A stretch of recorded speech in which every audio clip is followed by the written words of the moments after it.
sê, nie met mag of krag nie. Hoor gou mooi. Vriend, ek wil vanaand vir jou sê, waar ook al jy vanaand jouself in jou lewe bevind, nie deur jou harde werk nie, nie deur mag of krag nie. Hy sê, maar deur my gees, sê die Here Almagtige.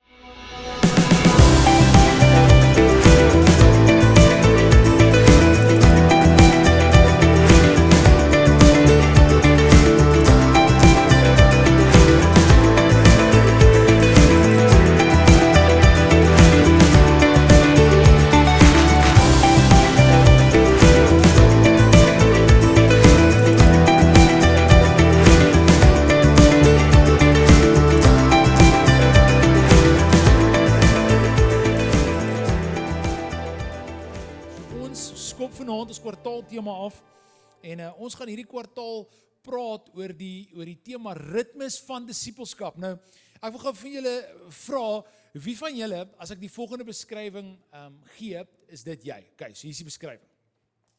Jy wil graag Jesus dien. En in jou hart van harte weet jy wil nader aan hom kom, jy wil meer van jou lewe vir hom gee, inteendeel, jy wil 'n disipel wees. Onthou, 'n disipel is eenvoudig dit. Iemand wat in die voetspore van Jesus loop en iemand wat doen wat hy gedoen het en iemand wat word soos wat hy was. En so wie van julle is frustreerd geweest, jy wil dit doen en as jy jouself kry dan struggle jy om Jesus te volg. Wie van julle was daar? Ek sal my hand eers opsteek. Mense dink partykeer die pastoor het alles uitgefigure. Jy kan 5 minute met Jeannie koffie drink en jy sal weet ek het nie alles uitgefigure nie. Dis die realiteit. En wat ons graag hierdie kwartaal wil doen is ons wil ritmes met jou goeders wat ons oor en oor doen om jou te help om 'n disipel te word wat werklik saam met Jesus loop. En net gou so terloops, disipels is nie perfek nie. As jy na die disipels in die Bybel kyk, behalwe vir Judas as die obvious voorbeeld van iemand wat saam met Jesus 'n pad gestap het en Jesus nie werklik geken het nie, dis 'n preek vir 'n ander aand, wil ek vanaand met jou sê dat van hierdie ouens het gedink dit gaan oor hulle. En hulle het vir Jesus gesê, Here, kan ons asseblief langs U sit as U op die troon eendag sit en U is die koning, kan ons links en regs van U sit, het Johannes en sy broer vir Jesus gevra. En Jesus besef, dit gaan vir hulle net oor hulle self. So daai disipels het fout gemaak. Petrus het Jesus 3 keer ontken. Om disipels te wees beteken nie jy is perfek nie, en dis nie die uitnodiging na hierdie kwartaal toe nie. Hierdie kwartaal se uitnodiging is om werklik nader aan Jesus te kom met ons lewens. Okay, so maar hier is die eerste uitdaging. En ek wil dit vir julle vanaand vertel deur 'n storie wat ek gelees het met die naam deur 'n man met die naam Ben Stoort, en hy vertel die storie so. Hy sê hulle gaan klim berg. Hy en sy vriend, hulle het nog nooit berg geklim in hulle lewe nie, en ons het een berg, hulle het vakansie gehou, en aan die begin van die vakansie toe sê hy en sy vriend vir mekaar, hoor hierso, kom ons gaan klim hierdie berg. Klink mos soos iets wat 'n mens sal doen, hè. En hy sê, hulle besluit toe saam, hulle het nog nooit geoefen om berg te klim nie, hier is nogals 'n hoë berg, dit vat so enigiets van 8 tot 10 ure om bo te kom, so is nogals 'n rowwe berg wat hulle moet klim, en hulle twee sê toe vir mekaar, kom ons gaan doen hierdie ding, en hulle begin die berg klim. Net so randomly besluit. Het jy al ooit iets besluit en halfpad deur dink jy, wat het ek gedoen? Was jy al daar?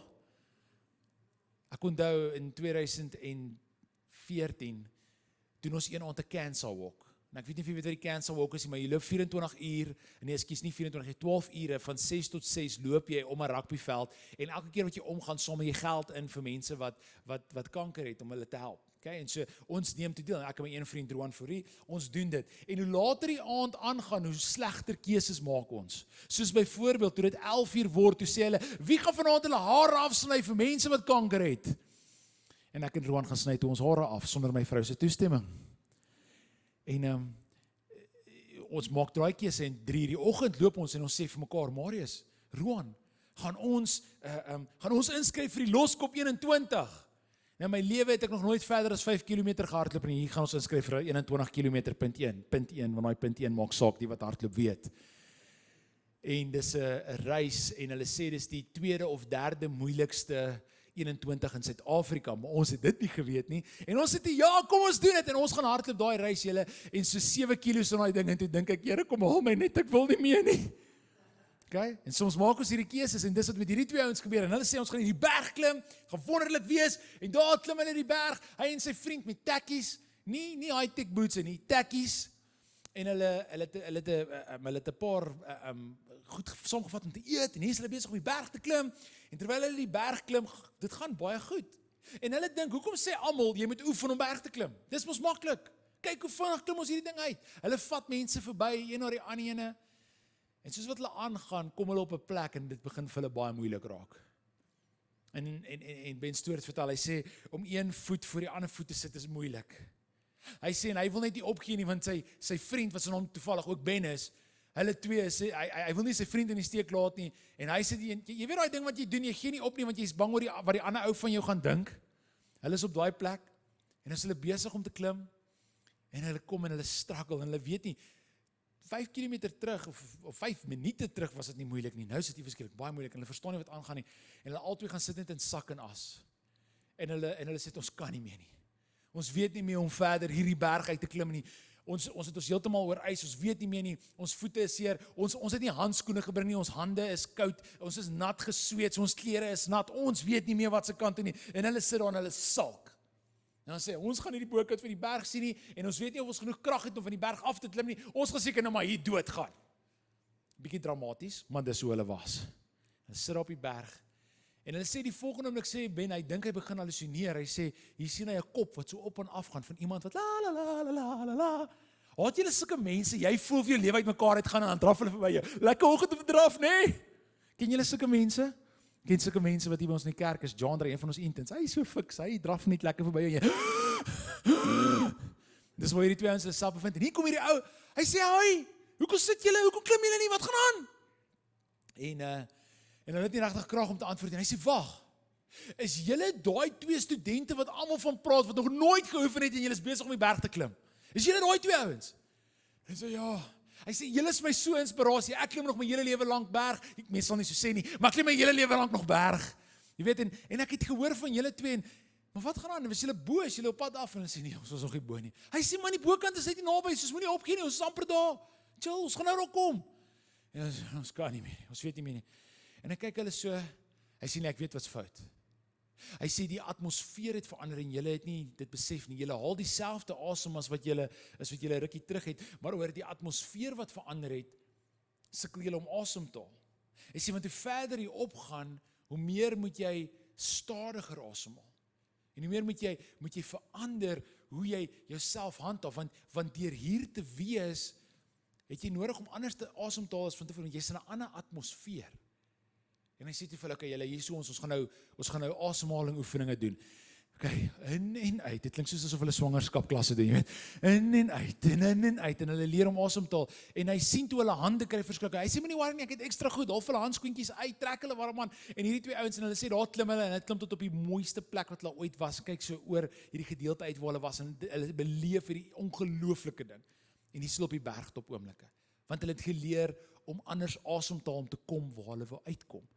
Nou, ek sal nou verder oor daai storie praat, hoe hulle toe afgaan, is hulle sê, die manier hoe jy afgaan op hierdie berg is, jy vat jou rugsak, jy sit op jou rugsak en jy ski af. Klink dit nie net vir jou lekker nie? Wee, daar gaan jy. Okay? En dan kom hulle aan die onderkant van die berg, en hy sê, toe hy aan die onderkant van die berg kom, besef hy, dat hier is 'n baie goeie beskrywing van die Christelike lewe. En dis waar ek vanaand wil begin, want as ons sê ons wil disippels wees, moet ons besef, ons kom uit 'n ou lewe uit. Jy sien, wanneer jy jou hart die dag gee vir Jesus, dan moet jy spreekwoordelik, soos in hierdie storie wat ek jou net vertel het, leer hoe om anders asem te haal. Jy kan nie dieselfde leef as voordat jy jou hart gegee het vir Jesus nie. So jy kom, wat ook al jou verlede is, wat se pad jy ook al gestap het, en jy neem Jesus aan, jy sê ja vir Jesus. Jy sê ja vir hierdie uitnodiging om saam met hom deur die lewe te gaan. En soos wat jy saam met hom leef, het jy nodig om te verstaan, nou moet jy anders asemhaal, jy moet anders leef as wat jy van tevore het. En hierso kom ek vanaand, en ek wil vir jou sê, dat die rede hoekom soveel van ons sukkel om goeie disippels te wees of saam met Jesus se pad te stap is, want ons het, soos wat hierdie twee ouens in die storie nie besef het, ons moet anders asemhaal nie, het ons dalk nie besef, ons moet geestelik anders asemhaal nie. En ek wil jou vanaand leer hoe om geestelik anders asem te haal, maar ons het 'n uitdaging. En die tema van vanaand is die oorlog in jou en die oorlog om jou.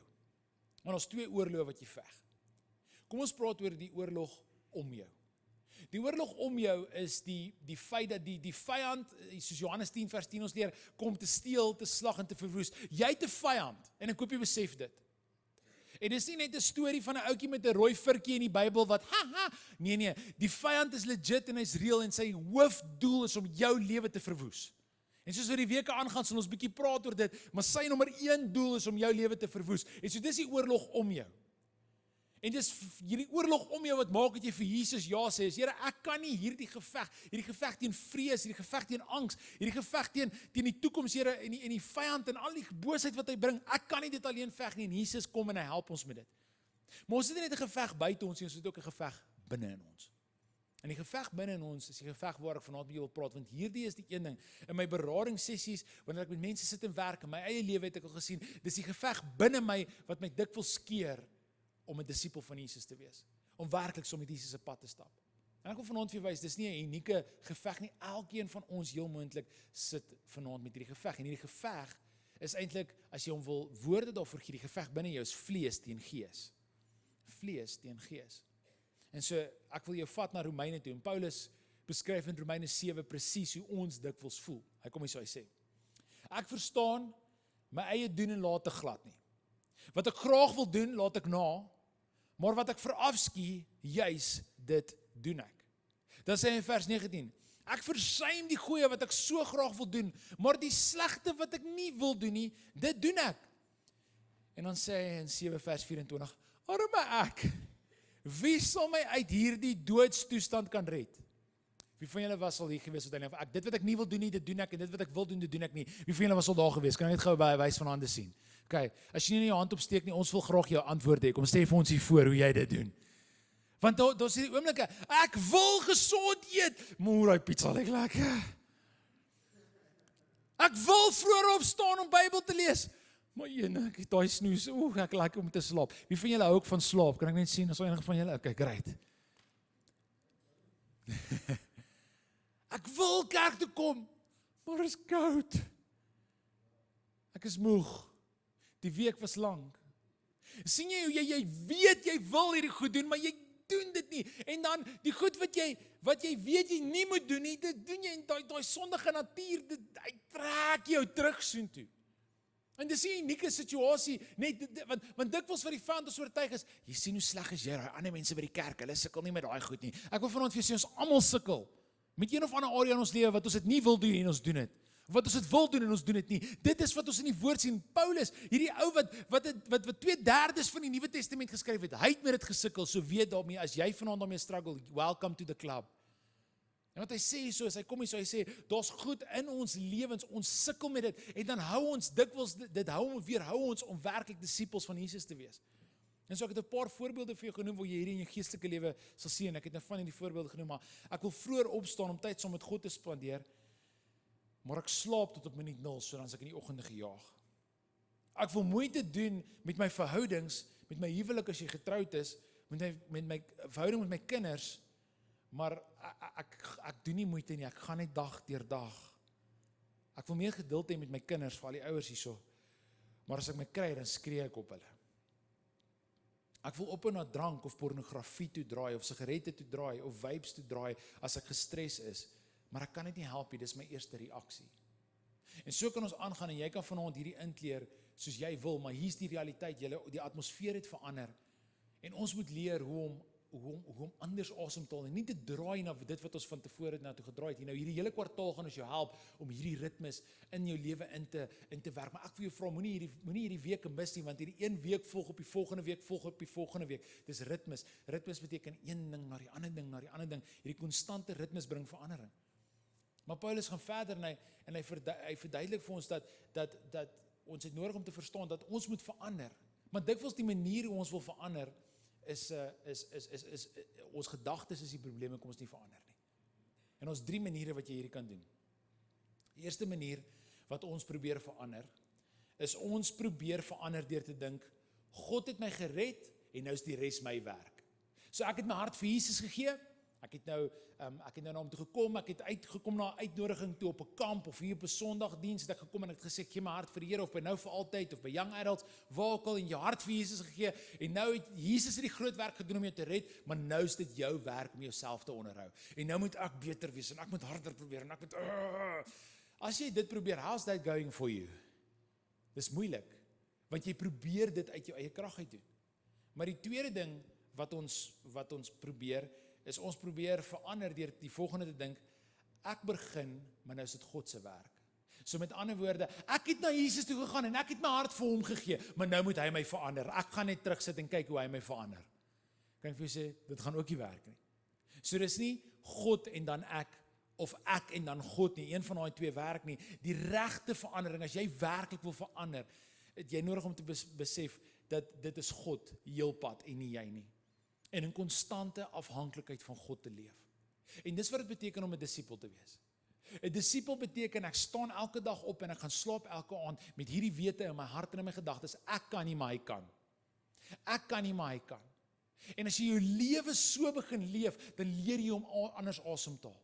Dan leer jy om te sê, hoor hierso, dit is nie ek wat myself moet verander nie. Ja, ek het verantwoordelikheid om dag tot dag te erken ek is van God afhanklik en dag na hom toe te kom. Maar dis nie ek wat die verandering bring nie, dis slegs God wat my verander. En so ons verander deur te besef, verandering gebeur wanneer God deur my werk en in my werk. En dis die uitnodiging aan my en jou vanaand. En Paulus kom hy en hy kom en hier is nie in Romeine 7 nie, maar in 2 Korintiërs kom hy en hy skryf aan die gemeente in Korinthe en hy sê vir hulle die volgende. Hy sê as dit by die apostels van die Here kom, staan ek agter in die ry. Hy sê so, julle het hierdie superapostels, Petrus en Johannes en Bartolomeus. Julle het al hierdie ouens, Bartolomeus is nie 'n disipel nie, ek jammer, ek weet nie hoekom ek dit nou gesê nie.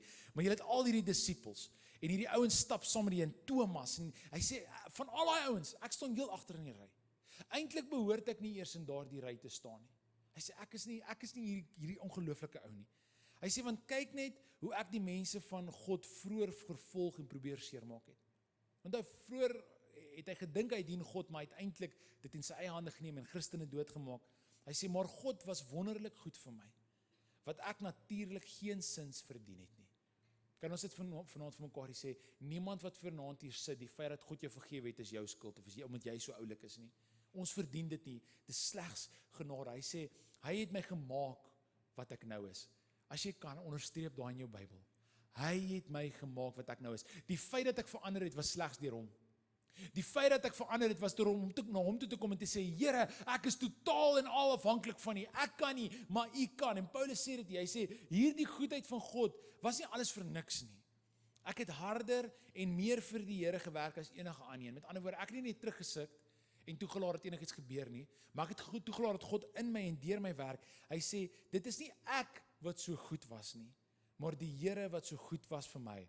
Hy het deur my gewerk.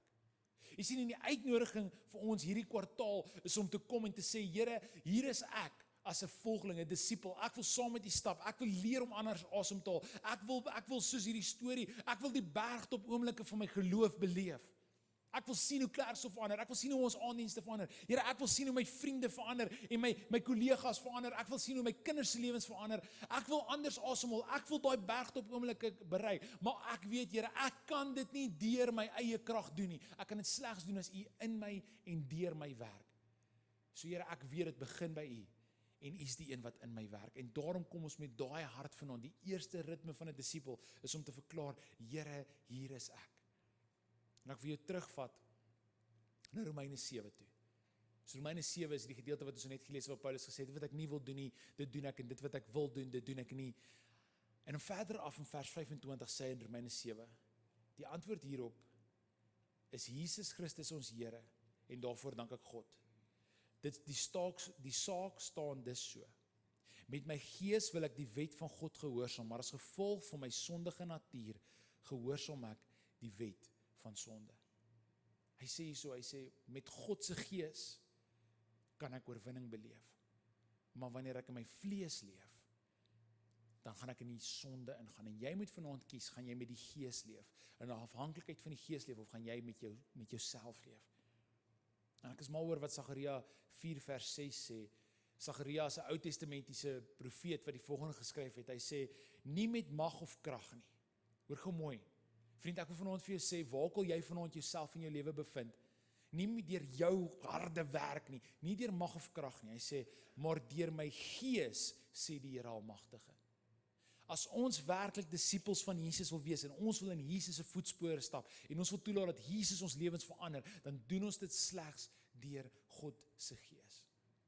En ek hou van wat Ben Stuart, en hy skryf in daai boek, hy sê, before we try to improve our lives, we need to meet the author of life.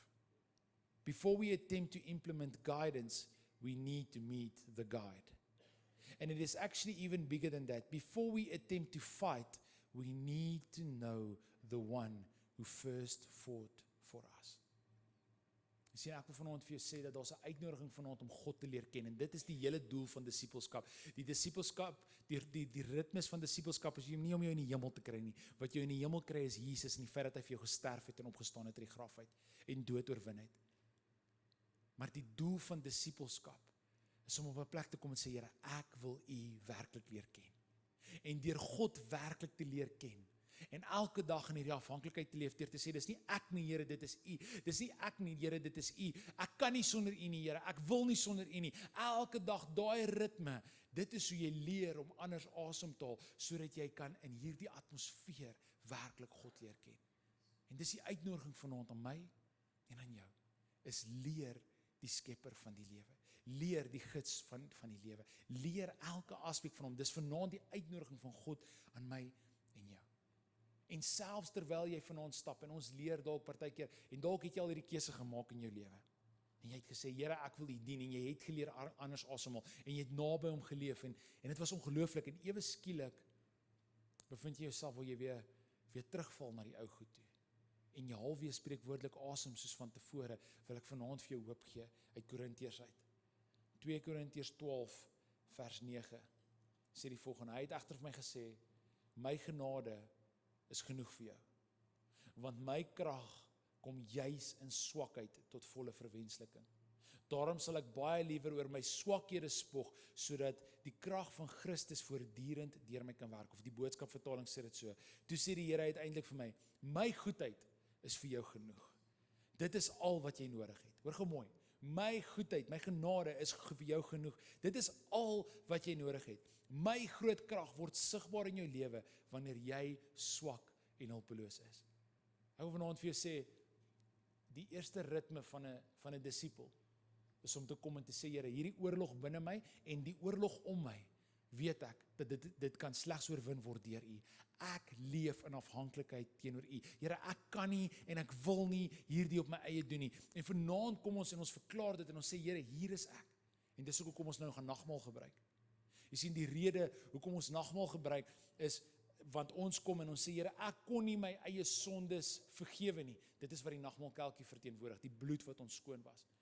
Maar saam met dit, Here, ek kon ook nie my gebrokenheid genees nie. Dis wat die broodjie sê. En Jesus kom en hy sê, hy kry sy disippels om 'n tafel bymekaar, die aand voordat hy gearresteer word, en hy sê vir hulle, hy sê, neem, hierdie is my liggaam gebreek vir julle. Hierdie is my sonde wat alle sondes bedek. Jy sien, dis 'n uitnodiging van God aan my en jou om te kom verklaar. En dis wat die nagmaal eintlik is. Here, ek is swak, maar U is sterk. En dis die eerste ritme van 'n disipel. Is om te kom en vanaand te kan kom sê, Here, hier is ek het U nodig. Here, ek kan nie uit my eie swakheid uit bedien nie. Here, ek is nie sterk genoeg nie. Ek verklaar ek het U nodig. En so wanneer die span nou gaan kom en hulle gaan hierdie nagmaal uitdeel, wil ek jou vra om daai nagmaalbroodjie vas te hou en daai kelkie vas te hou met daai druiwesap en vanaand te sê, Here, ek kan nie op my eie nie. En dalk is die rede hoekom jy vanaand geestelik moeg is. Want jy het so hard probeer uit jou eie uit en eintlik kom dit om te sê, Here, ek kan nie sonder U nie. Ek vra dat U in my en deur my kom werk. So kan ek jou vra om jou oë te sluit vir 'n oomblik. Here, soos wat ons vanaand in hierdie oomblik ingaan, waar ons saam gaan nagmaal gebruik, Here, en ons vra dat hierdie liggaam deel word van ons, Here, hierdie nagmaal, want Here, U sê, dit is deur U liggaam wat gebreek is, dat ons gesond kan word.